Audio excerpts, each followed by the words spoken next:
नमस्कार मित्रों, आज के परिवेश में कभी कभी यह महसूस होता है कि हम पुराने टाइम में जब बैकवर्ड थे, अनपढ़ थे, अशिक्षित थे, तभी अच्छे थे। आज जितना ज़्यादा साइंस तरक्की करती जा रही है, हम उतना ही परेशान और दुखी होते जा रहे हैं।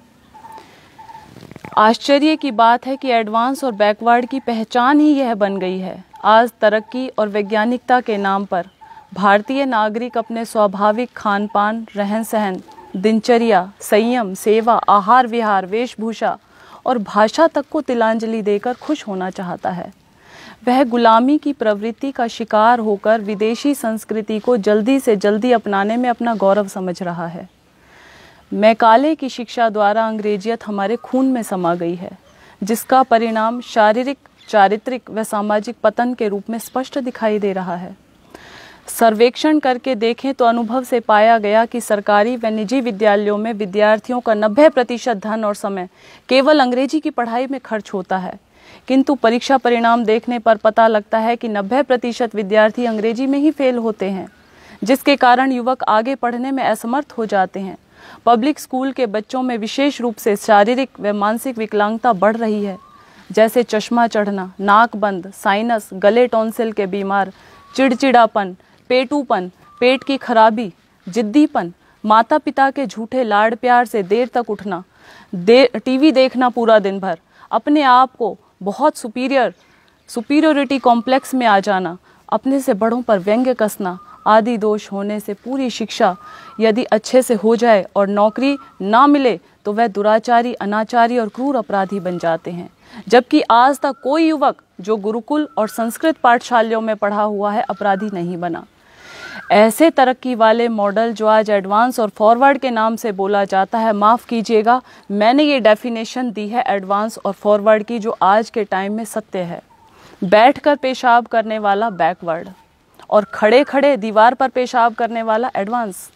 बैठकर नीचे धरती पर पालती मार करके भोजन करने वाला बैकवर्ड। जूतों सहित खड़े खड़े चरने वाला एडवांस। नीचे से अपान वायु पाद निकालने वाला बैकवर्ड और ऊपर से बुरी भयानक डकार मारने वाला एडवांस। तखत पर बिना तकिया बिछौने के भी गाढ़ी नींद सोने वाला बैकवर्ड। सुंदर बेड पर फोम के गद्दों में, एसी की हवा में भी अनिद्रा तनाव का शिकार, गोली खाकर करवट बदलने वाला एडवांस। और सादा भोजन, देशी वेशभूषा, सदा स्वस्थ, हट्टा कट्ठा, स्वस्थ शरीर वाला, सहज भाषा में खरी खरी बात करने वाला बैकवर्ड। सिंथेटिक और प्लास्टिक जैसे वस्त्रों में लिपटा हुआ, बहुत तंग या बहुत ढीले, अर्धनग्न दिखने वाली पोशाक पहनकर हर समय जूते जुराबों में घोड़े की तरह कसा हुआ दुष्चरित्र तथाकथित युवक और युवती। प्रकृति से कोसों दूर, चश्मा चढ़ा हुआ, तोंद बढ़ा हुआ, नज़ला जुखाम का सदा रोगी, बीपी का शिकार, सिर गंजा, अंग्रेजियत में धंसा हुआ, डॉक्टरों की जांच रिपोर्ट की फाइलें लिए हुए, कानूनी भाषा बोलने वाला, स्वयं परेशान और दूसरों को परेशान करने वाला, तनाव में रहने वाला एडवांस। सभ्य और शिक्षित समझे बैठा है अपने आप को। आज़ादी की मातृभाषा बोलने वाला बैकवर्ड और गुलामी की अंग्रेजी भाषा बोलने वाले को हम एडवांस मानते हैं। इन उदाहरणों की वास्तविकता को देखकर मैं भगवान से यही प्रार्थना करूंगी कि ऐसी तरक्की से तो हम बैकवर्ड ही अच्छे हैं। क्या मिला हमें ऐसी फूहड़ शिक्षा से, ऐसी तनाव देने वाली सभ्यता से और परेशान करने वाले शिष्टाचार से? किंतु एक तथ्य यह भी है कि आवश्यकता ही आविष्कार की जननी है। जब मनुष्य की संख्या अधिक होने पर ज़्यादा सुविधा का इच्छुक बनकर अपनी इच्छाओं का दास हो अनुचित मार्ग से संग्रह का रास्ता अपनाया, अति संग्रह के परिणाम स्वरूप सामाजिक संतुलन और अभाव बढ़ गया। फिर एक दूसरे की आपस में प्रतिस्पर्धा और ईर्ष्या द्वेष बढ़ गए। बस यह चक्र आज का व्यक्ति पूरे समाज, राष्ट्र और अंतर्राष्ट्रीय स्तर पर फैल गया, जो विकराल रूप धारण कर रहा है। एक व्यक्ति दूसरे का शोषक बन रहा है, आदमी को आदमी खा रहा है। एक राष्ट्र दूसरे राष्ट्र को समाप्त कर सारी सुविधा संपत्ति अपने पास समेट लेना चाहता है।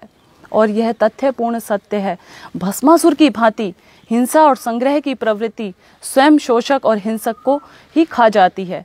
आज के मानव का यह नारा ही मुझे चालाकी और धृष्टतापूर्ण लगता है, जो हर जगह लिखा होता है, लिव एंड लेट लिव, अर्थात जियो और जीने दो।